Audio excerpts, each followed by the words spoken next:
E a gente aproveita a oportunidade maravilhosa da Thelma aqui ao meu lado para falar do livro e para falar da questão que está na boca de todo pai e mãe educador hoje aqui no Brasil, pelo mundo, né, Thelma? Sim. Que é essa nova série da Netflix que fala sobre adolescência, que está trazendo para a gente muita reflexão necessária, muito do que você já traz no livro, que é falar sobre não só a adolescência, mas a construção de nós como seres, como a ciência é importante nessa educação. Eu fico feliz de ver, por exemplo, como essa série que você acabou de falar, que está chamando a atenção dos pais, mas de um modo assim, que medo do meu filho ter isso, né? É isso. Que medo disso acontecer com meu filho. Mas por que as pessoas têm tanta dificuldade de olhar para a prevenção? Por que eu não consigo agir, me disciplinar para ser um pai, uma mãe, um cuidador, que eu vou prevenir que coisas desse tipo, né, aconteçam no futuro? O que chama atenção na série, o pai, ele mostra um pouco de como foi a infância dele, que foi com o que era normal para a época, é a agressão que a gente ouve dos nossos avós contando, dos nossos pais contando que sofriam na infância. Eu não queria ser isso pro meu filho. Eu prometi para mim mesmo que eu nunca ia bater, que eu ia ter uma educação amorosa, e ao mesmo tempo que se vê é que esse amoroso foi muito pro quê? Pro outro lado, pro permissivo. Pra gente conseguir, de fato, mudar a forma com que a gente educa as próximas gerações, tem que começar com a gente se reeducando emocionalmente. Não é só sobre, eu não vou bater. Porque, peraí, se eu não vou bater, se eu não vou gritar, eu vou fazer o quê, então? Muitas pessoas realmente não sabem o que fazer então eles não fazem nada, tipo, só faz o que o filho quer, fala sim, sempre, quer deixar o filho feliz, porque pelo menos ele, né, não tá batendo, então ele já pensa, bom, deixa o meu filho fazer tudo que ele quer, eu não quero que ele sofra como eu sofri. E aí a tendência é que realmente vá para permissividade e muitas vezes para negligência, a ponto de pais deixarem, por exemplo, os filhos por horas e horas e horas num celular, sozinho, desatendido. E essa vida corrida acaba que o pai e a mãe também estão sempre muito ocupados. E muitos não conseguem priorizar uma atenção, um tempo de conexão, de presença emocional, de troca, de diálogo, e essa criança acaba vivendo uma solidão gigantesca, né? Porque a tecnologia nos levou a esse isolamento. A gente está todo mundo dentro de casa, presente fisicamente, mas ausente emocionalmente. E nós, como espécie, mamíferos que somos, precisamos socializar. Precisamos olhar nos olhos, precisamos de troca, de toque. Precisamos principalmente pertencer. O pertencimento é uma necessidade emocional básica humana. As 8 bilhões de pessoas na Terra desejam e precisam. É mais do que um desejo, é uma necessidade. Então, qual que é o primeiro lugar que a gente pertence? É na família. E depois?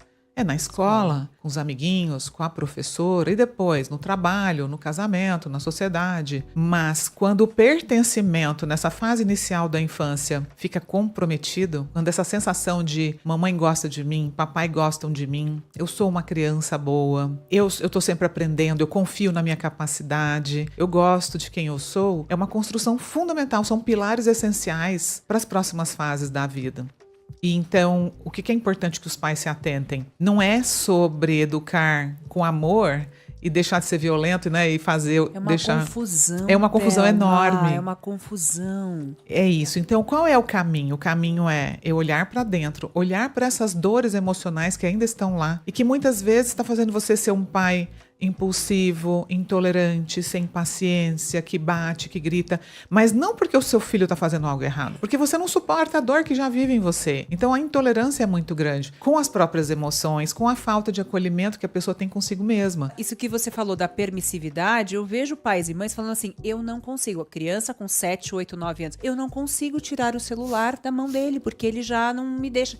Mas como assim? O pai e a mãe têm que ter autoridade na família, né, gente? Aí eu acho que é onde pega. Aquela história de, eu não quero ver o meu filho chorando, eu não consigo lidar com tanta frustração. Então, para não ter que suportar o choro e a frustração, eu vou ceder ao que ele quer, mesmo que isso não seja o melhor para ele. O que acontece? Os limites para a tela são essenciais. E quem é que tem que colocar? É o adulto. É o adulto responsável. A criança né, não vai falar, não, toma o celular, eu não quero mais. Acho que agora estou sentindo Exato. que usei demais.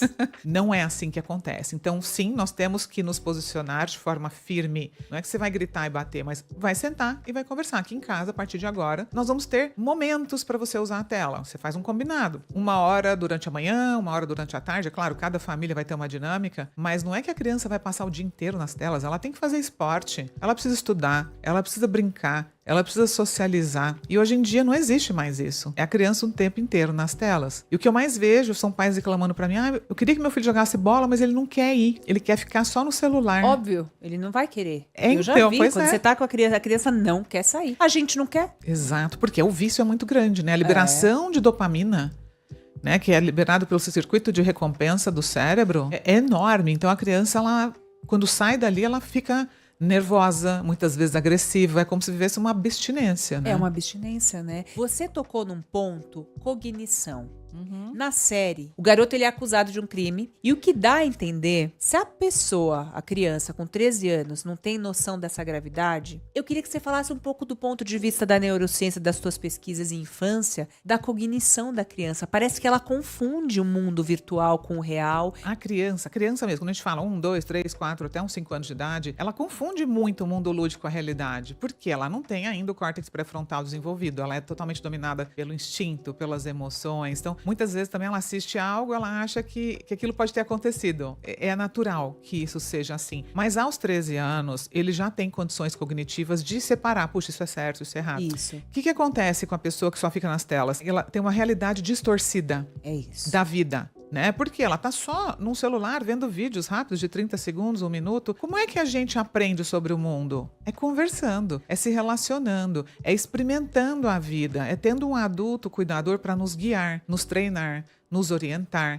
E isso hoje em dia não está acontecendo. As crianças estão sendo criadas pelo celular. Isso. Elas estão aprendendo a se enxergar no mundo através de vídeos, de redes sociais, naquela comparação, porque aquele é mais bonito que eu, porque aquela é perfeita e eu não sou. O aumento no índice de depressão e suicídio entre adolescentes é alarmante, não somente nos Estados Unidos, mas no Brasil também tem aumentado muito. E esse aumento já aconteceu antes da pandemia, antes do isolamento. E o que isso mostra? Isso mostra que a forma como a nossa sociedade veio se organizando nos últimos anos, Pétria, o homem e a mulher trabalhando fora, a criança passando longas horas na escola sozinha, né? Tem criança que fica 8, 9 horas na escola, ou sendo cuidadas por um terceiro que acaba que não tem um vínculo, não tem um cuidado de preencher essa criança com afeto. Você falou, né, do pertencimento no começo da vida. Com amor, com o Amor. pertencimento que ela precisa, porque todos nós precisamos.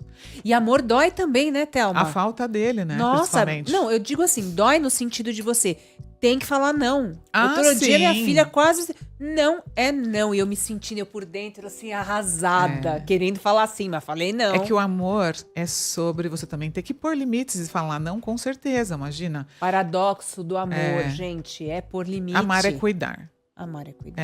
E nem tudo que a criança quer convém a ela, né? E nós, como adultos, temos um repertório de vida que a criança não tem, muitas vezes o adolescente também não tem. E é importante a gente entender assim, a adolescência é a consequência da infância.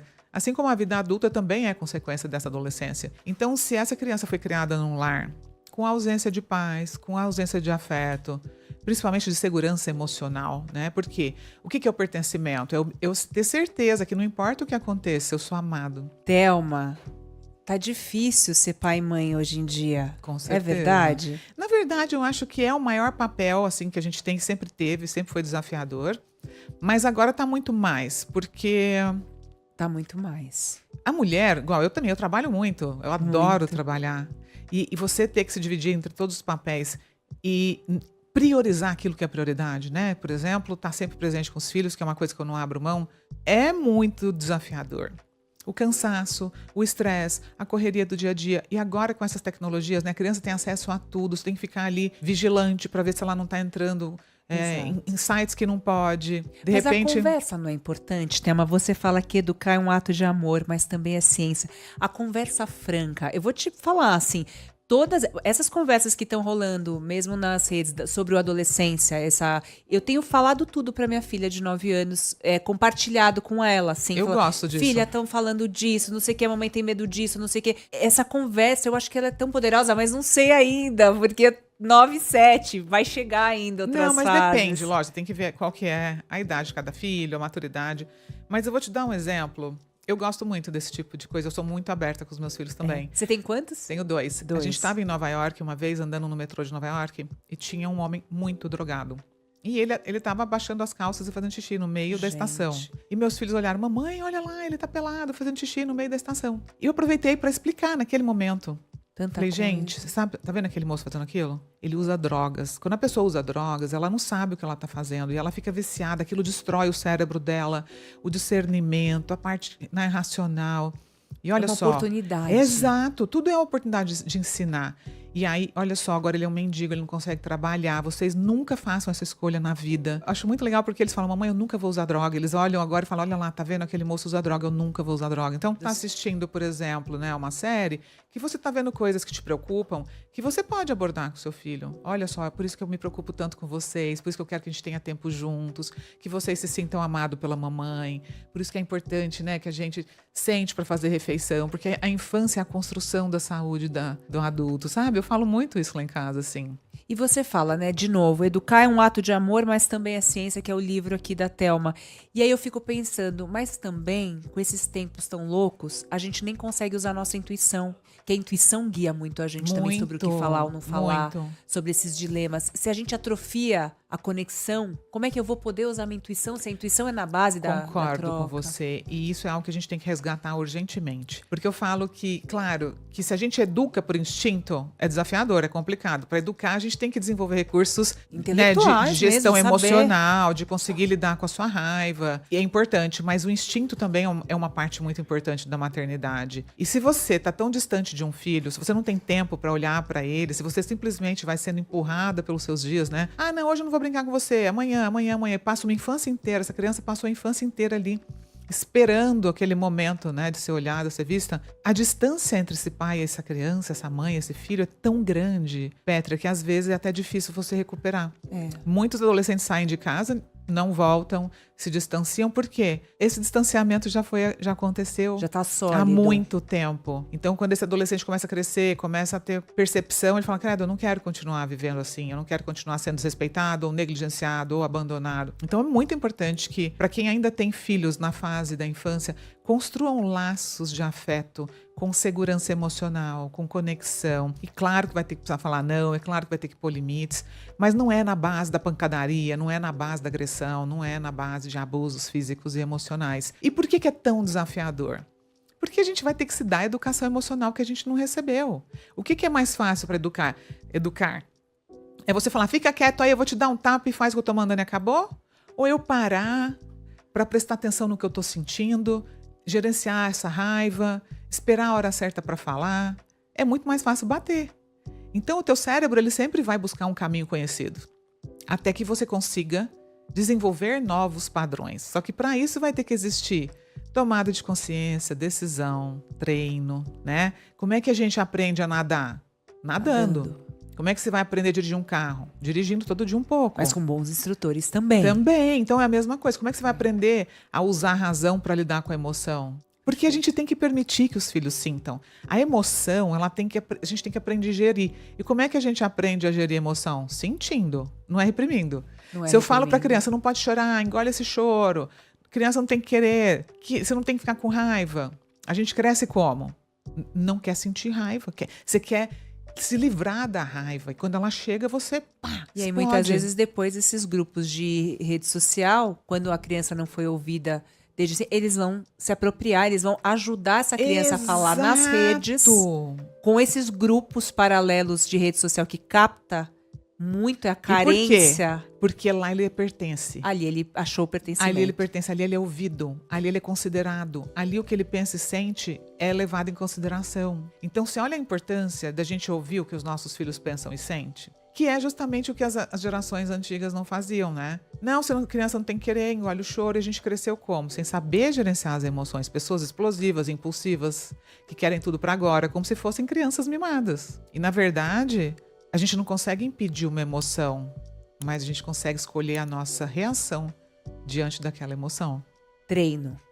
É isso. A lição que Thelma Abraão deixa pra gente aqui. Exatamente. Treinar e não cansar, porque isso vale a Muito. vida dos nossos filhos. Não, e muda a nossa vida, né, Muda Petra? mesmo. A gente se torna pessoas melhores. E se você quer saber mais como a infância impacta a saúde mental, física e emocional ao longo de toda a vida, leia o meu livro Educar é um Ato de Amor, mas também é ciência, para compreender a neurociência por trás do comportamento infantil e também para compreender o seu próprio comportamento. Nesse livro você vai encontrar testes de trauma, testes de estresse e aprender sobre como se reeducar para melhor educar.